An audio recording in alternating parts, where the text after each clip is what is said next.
New Thought Media Network. We are a global broadcast network of positive music, media, and entertainment, inspiring humanity's evolution along the journey of enlightenment and creating a world of love, peace, empowerment, and prosperity for all. New Thought Media Network. Positively inspiring. New Thought Media Network is proud to present New Thought's Roots and Branches with Reverend Dr. Ruth Miller. Join us every Tuesday at 4 p.m. Mountain Time. Tune in live or watch anytime on our YouTube channel. Discover the rich history of New Thought and its impact on modern spirituality. Join Reverend Dr. Ruth Miller as she shares insights, stories, and teachings that inspire and uplift. Experience deep insights and transformative teachings that connect you to the roots of New Thought. Visit our YouTube channel to catch up on past episodes and join us live every Tuesday at 4 p.m. Connect with us and be part of the journey.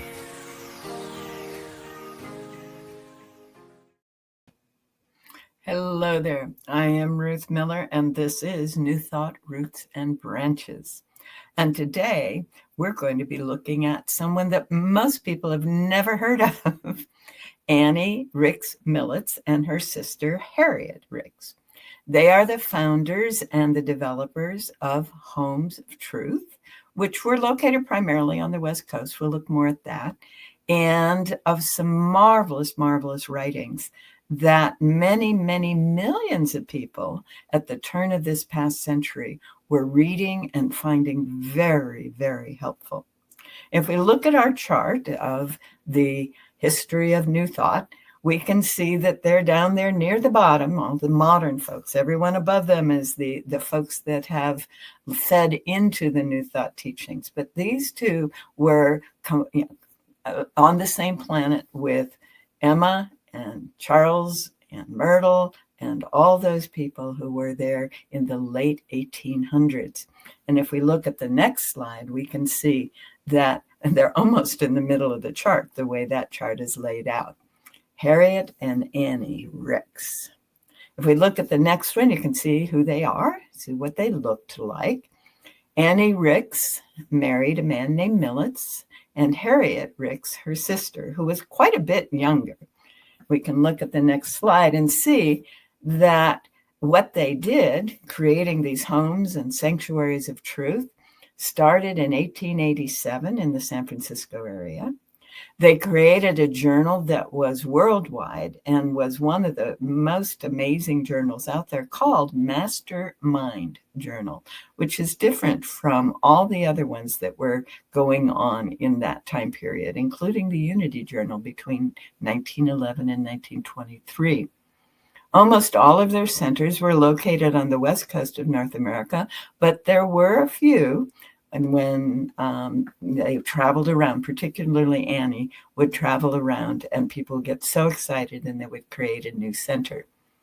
The ones that exist today are still in Alameda, the Home of Truth in Alameda, and the Sanctuary of Truth in Pasadena, California. And there are buildings that are still marked Homes of Truth up and down the West Coast, and one of them is still a New Thought church. I was having a delightful conversation with a new young minister who has taken over and made it a really upscale and modern church. It's chartreuse in color with purple drawers, that's cool, purple front doors. There we go. And, they have jazz musicians on Wednesday night, and it's a lively center where people are waking up to truth. In our next slide, we get to learn a little bit about the two of them.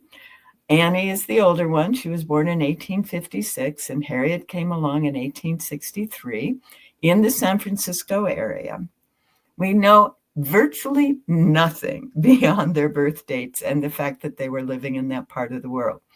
Annie was a school teacher and became a school teacher, as most women did at that time, in her early 20s, late teens, early 20s, and was very effective as a school teacher and took those skills quite a ways as we move forward in her work with New Thought. Harriet, being the youngest in the family, stayed with their parents until they didn't need her anymore. But she began to work closely with Annie along about 1889. And that was a very important year. In the next slide, we see that the launching of their life together, their career, was a lecture by Emma Curtis Hopkins in San Francisco in 1887. Actually, it was the full series, all 12 lessons that Emma would do. And that series caused Annie to wake up. And she said, I found my calling. She quit teaching that year and went to work with her good friend Sadie Gorey in Sadie Gorey's metaphysical or spiritual bookstore.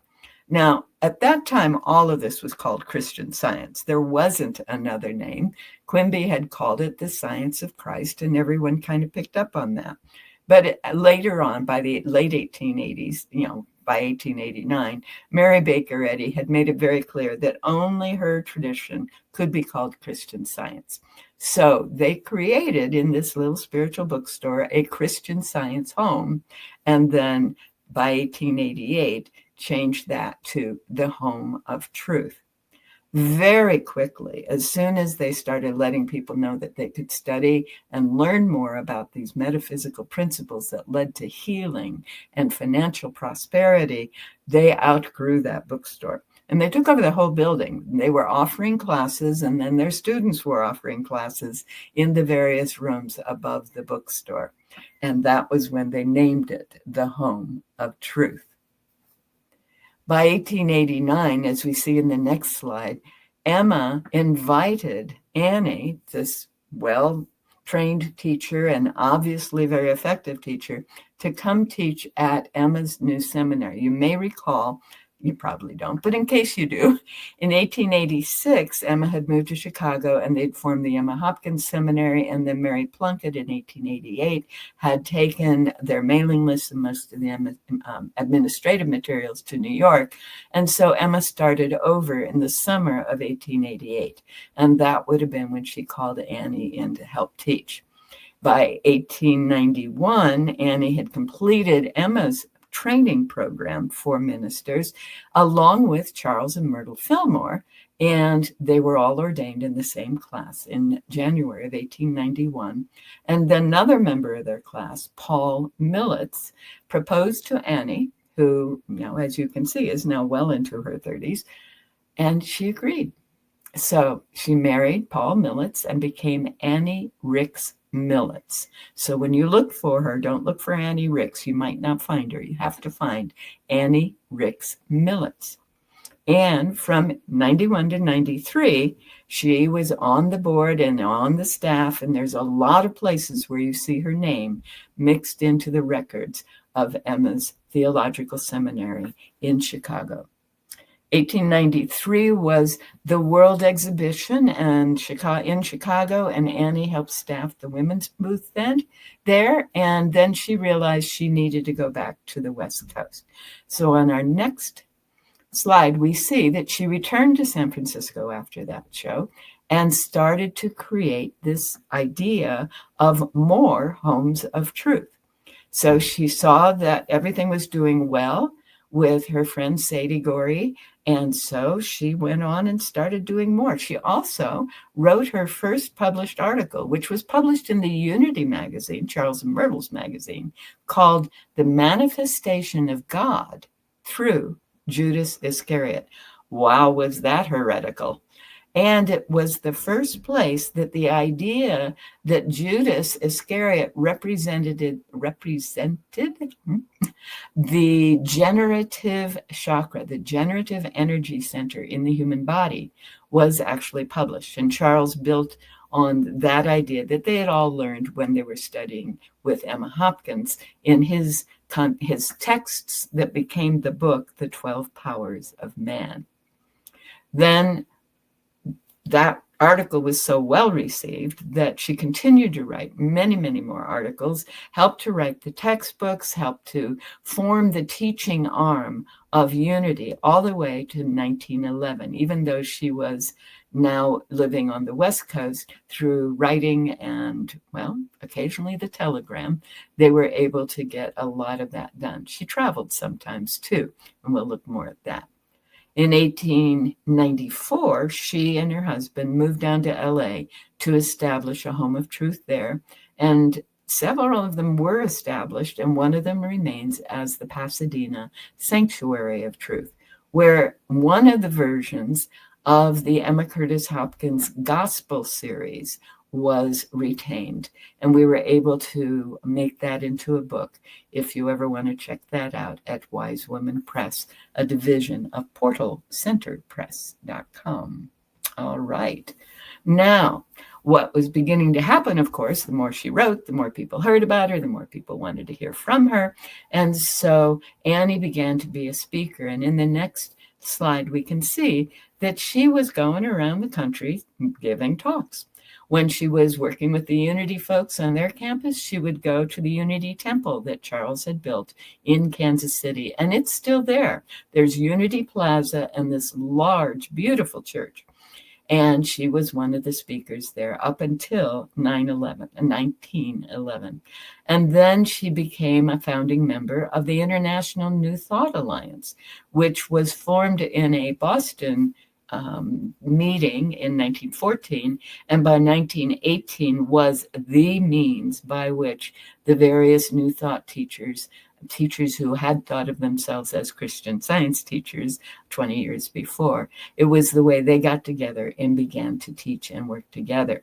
So Annie at that meeting met with Emma Curtis Hopkins again, who was the president of the alliance at that point, but she also got to meet Ernest Holmes, who was a very young man who was trying to understand how this all worked. And that was the meeting where Ernest met Nona Brooks and discovered that her secret is omnipresence. Well, he didn't try to find out Annie's secret because it was blazoned in everything she had written and said. And we will look at that here shortly. While she was in Boston, she gave the commencement address to a class of students who were graduating from the seminary that was in Boston at that time, not the Christian Science Metaphysical College, but another New Thought seminary. As we look forward, we find that while Annie's doing all of that, Harriet has decided to take the property that her parents had in Alameda and turn that over to make possible a home of truth in Alameda. And I'm going to show you in the next slide a picture.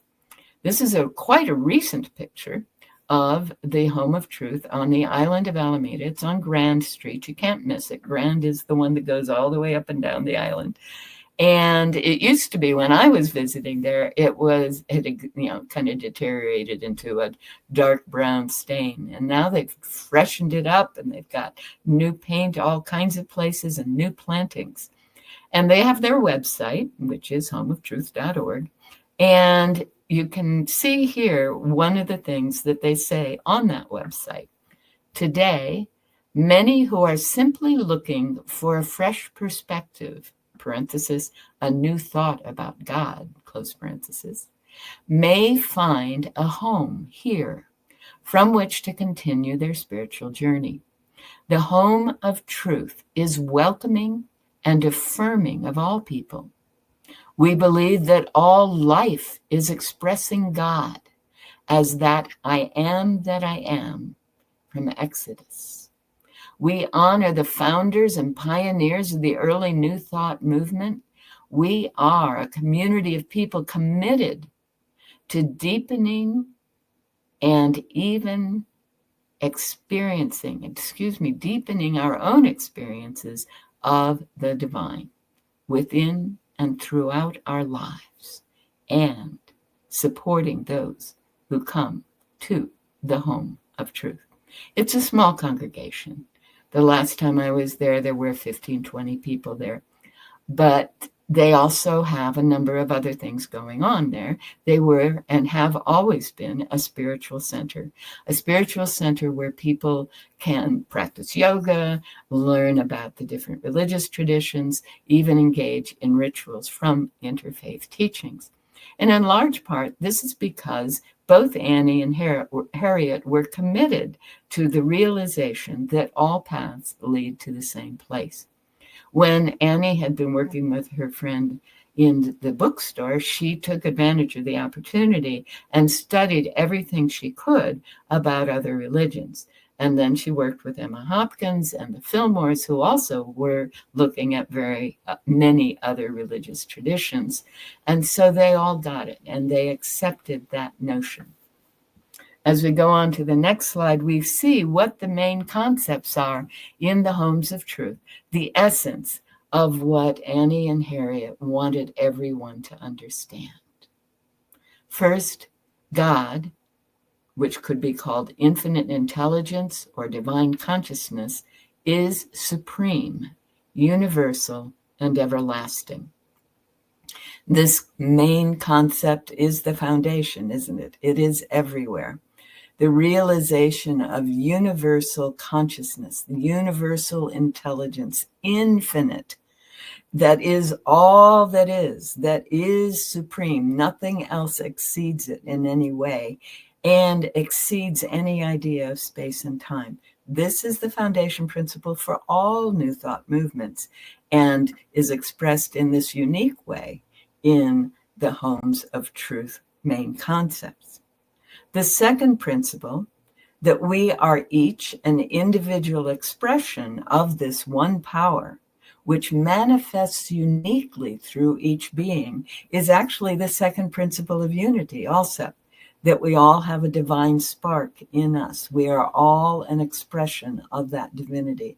And therefore, when we meet anyone or see anyone or think about anyone, we need to remember that they too are God in expression. The third principle, the third concept that they want us to understand in Harriet and Annie's teachings and in the Homes of Truth, the highest spiritual principle, they say, is having a personal connection with the God of our understanding, which guides us in loving ourselves and others unconditionally. One of the lessons that Emma would teach was, I live and move and have my being in the God of my understanding. Who and what I think God is guiding me. Who and what I think my good is pushing and pulling me on.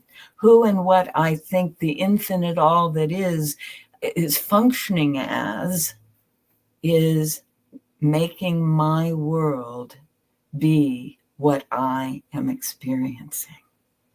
So recognizing that what I understand God to be is critical to my experience of life is a huge part of what the Rix sisters invited us to look at.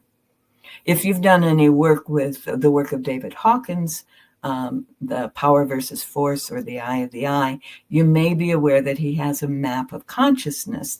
And one of the things that he has is the level of consciousness we're functioning at is tied to our view of God and is also tied to our experience of the world. So it's this functionality. As we move up in consciousness, our view of God changes. As our view of God changes, we move up in consciousness. They cannot be separated. And as we move up in consciousness, then we have different skills and abilities, and we connect with people in the world around us in a very different way. So they had the essence of what David Hawkins discovered in the 1980s, understood in the 1880s in the Homes of Truth. Well, the 1890s anyway. Number 4, our mental states are carried forward into manifestation and become our experience in daily living, including prayer and other spiritual practices. Our mental state is what we are experiencing. This is a little different from what Unity was teaching, and I think is probably why Annie moved away from Unity in 1911. She got it, that it's who I am being in that understanding of what I think God is that is showing up in the world around me. And that when I enter into the prayer state, that is one of the ways I am being. And the more time I spend in that state, the more the good becomes manifest in my world. And so Annie was saying it's not just about being prayerful to make things happen in our world or to manifest. It is whatever we are being right now. And our other spiritual practices can contribute to that. Now, Annie and Harriet didn't put it this way, but my version of spiritual practice comes down to what I call the 4 S's.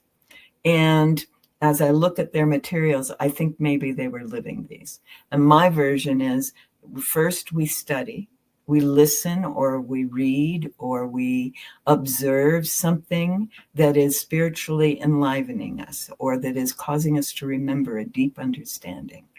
After we study, we go into the silence. We take that in, we contemplate it, we make it our own, we internalize it as much as possible. After study and silence, then we share it, because it's in the sharing that we have the whole verbal body connection with that concept and that understanding that has come our way. And the way Emma taught that was make this your own and teach it so that you can have permanent effects in your practices. And then the 4th S, we have study, silence, sharing, and then service. Are we serving in the world? Are we allowing that spirit to express itself through us in a way that others benefit?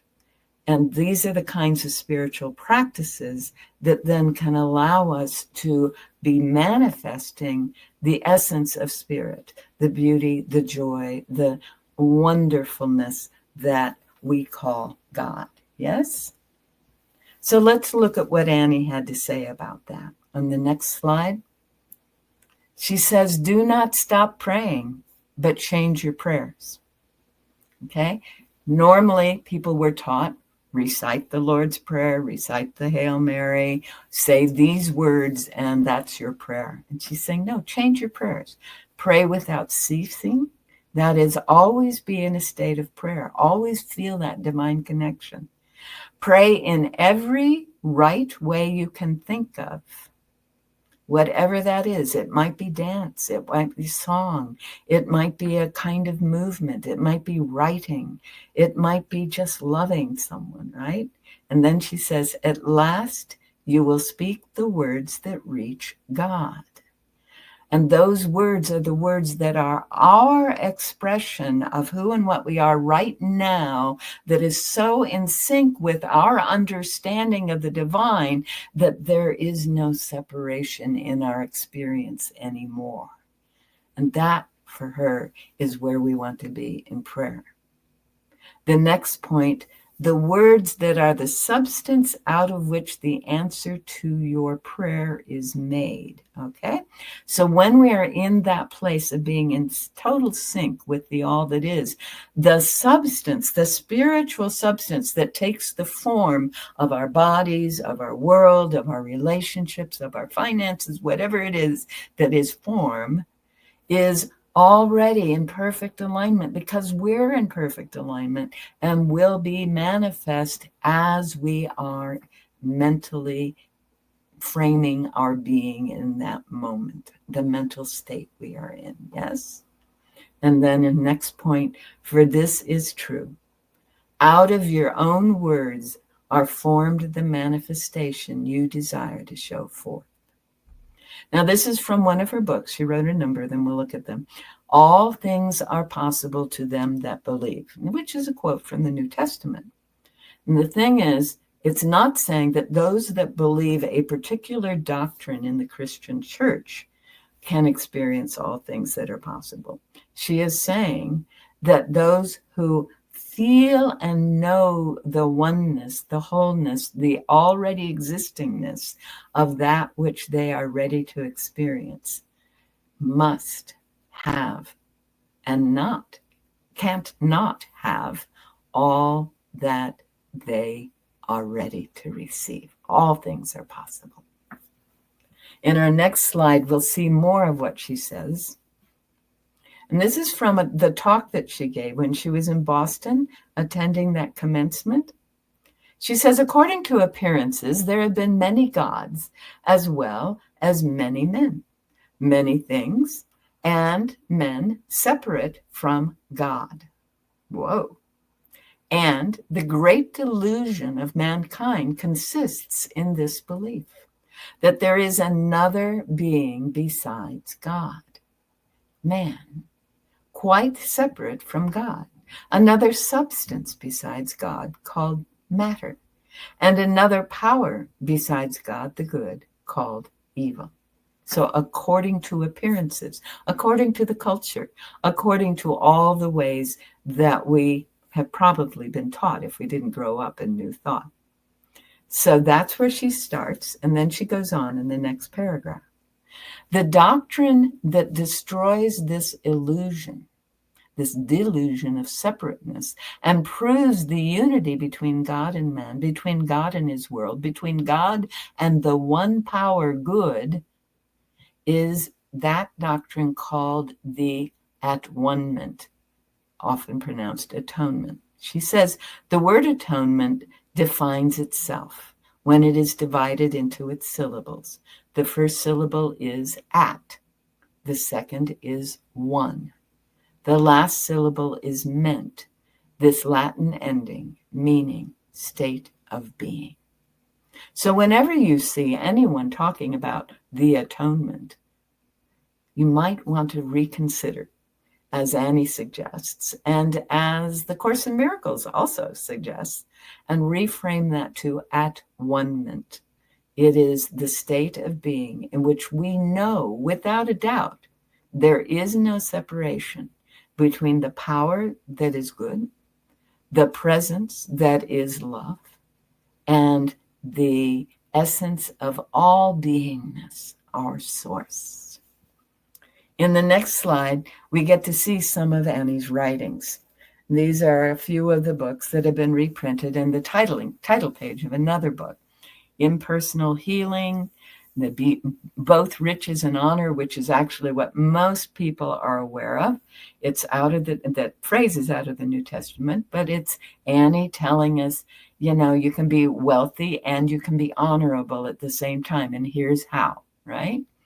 And then the other one is the one that's in this slide is a compilation of some of the issues of their journal, Mastermind, that, like all New Thought journals, was a combination of them writing articles, Annie and Harriet and some of their other teachers, and the letters and responses to letters from people who have had experiences using the material. In the next slide, we see some more reprints of Annie's works. And the renewal of the body ended up being a very important part of her development and of her presentation. But here's that book, All Things Are Possible, that I was reading from earlier. And then Spiritual Housekeeping. That's her attempt to help us get into that practice mode where we are actually cleaning out those thoughts, those ways of thinking, and filling the space with the thoughts and ways of thinking that are supportive of who and what we are. So those are a few of her books. They're all in reprints. They're all available online. And they are pretty amazing stuff if you haven't found her writing yet. But then we get her sister. Now, Harriet was mostly involved in setting up the Homes of Truth, the Home of Truth in Alameda, but she was very supportive for the others because while Annie was a marvelous teacher, she was not much of an organizer. Harriet seemed to have been more of an organizer. And she's trying to help people understand that the ways we have been taught to get things done are not necessarily the most effective. She says in her book, Rich Mentality, Another Way to Be Prosperous, she says, you are not here to work by strenuous effort to make life. And again, she is very much in alignment with Emma Hopkins' teachings here, who says that man does not prosper by his labor, right?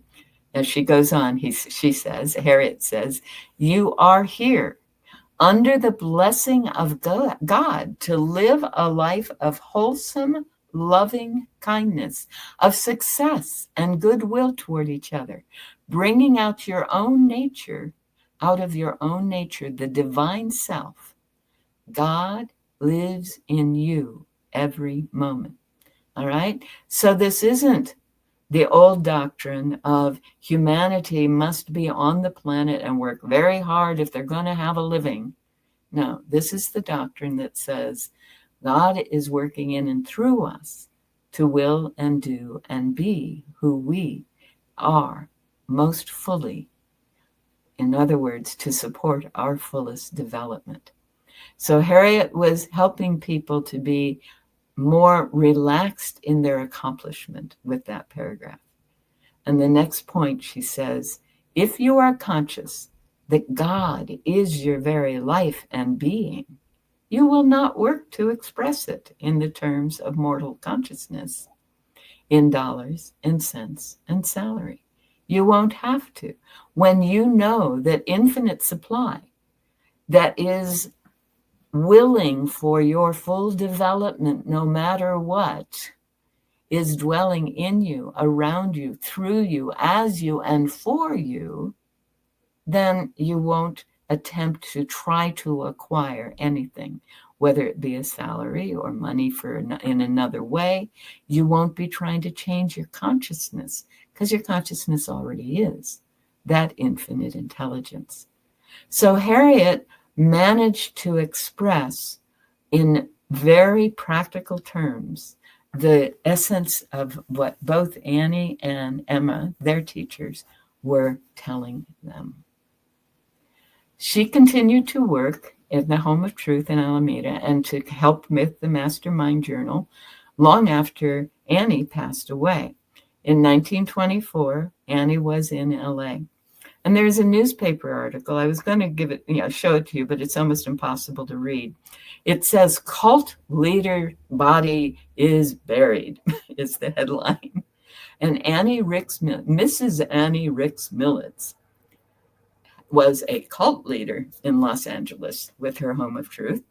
And she had been so convinced that God's loving presence was enlivening her cells that she knew that even had she gone through the death process, she wouldn't have to remain on the other side of the veil, as it were. Well, she knew it, but unfortunately the coroner didn't. And after over a week of having her body and having everyone be in vigil around it, be available for people to support, the coroner said, no, this is becoming a health problem. We must bury this body. I don't think anyone has gone back to check, but I wouldn't be too surprised if, like Yogananda and many others before her, many of the saints in the Catholic tradition, they would bring her forward out of that grave and show very little deterioration because she knew that God's life was in the cells of her body. Yes. Her sister, as I say, was much younger, right? And she lived a number more years and was building that Home of Truth, maintaining that Home of Truth in Alameda that whole time, and being supportive of the others. Unlike most of the other founders that we have talked to or talked about in this show, these two did not build an organization, and they didn't have someone in their organization building an organization, which is what happened for some people. So the whole thing has sort of fallen apart. The Mastermind Journal went on for a couple of years after Annie was no longer able to edit it, but Harriet wanted to focus on the Home of Truth and the congregation she had. And then the other Homes of Truth were just fine with the people who Harriet and Annie had taught, but there wasn't a succession process. There wasn't a way to teach new people how to be this main pillar of a place, a sanctuary, a place to come home to a new thought about God. Nonetheless, in Alameda, the place continues, and the Sanctuary of Truth in Pasadena continued well into the 90s and the 2000s. So yes, we have some little tiny little tidbits, and we have all of these books. And what's really cool to notice is that these books are being published and reprinted and made available so many ways and in several languages, so that the teachings are being maintained, even though the organization and the structures haven't been. And what I'd like to do is go back, if my helper can help me, to go all the way back to the beginning when we were looking at Harriet. All the way back, almost to the beginning of the show. Because what we can see here are two women of their age. Women who are wearing the classic hairstyle, women who are wearing the classic becoming but not extravagant clothing, and people who are, as you can see in their eyes, very present. I love that little half smile on Annie Rix's face. And I love that Harriet, and I'm sad this is really the only photograph we've been able to find in any of the archives, but we're continuing to look because all the archives are now at Unity Village, and more of us are going to be able to go through them. In any case, this is the only photo we have, but we can see the family resemblance for sure, and we can see that willingness to look beyond. That's what I see in that photo of Harriet. She is focused on what is here, but she is looking beyond for the people that she is helping. And this is in many ways, the hallmark of a New Thought founder. We are focusing on what is, or they were focusing on what is, and then looking beyond, being fully present in the moment and seeing the possibilities, knowing that the infinite all that is always expanding into becoming more and more of what is possible. Harriet and Annie Rix, not very well known for the last 50, 60, 80, even 100 years, but becoming more known as people are looking for how we could possibly be more prosperous, more centered in spirit, and experiencing more good in spite of what the world around us seems to be doing. I'm not spending as much time as I usually do because, well, frankly, we don't know very much more about these women, but I think their teachings really, really ring a bell. And I'm very glad that they did the work that they did. And I look forward to seeing how you apply the lessons that you could learn from them. Thank you very much for joining me here on New Thought, Roots and Branches. And I'll see you next week. Bye-bye.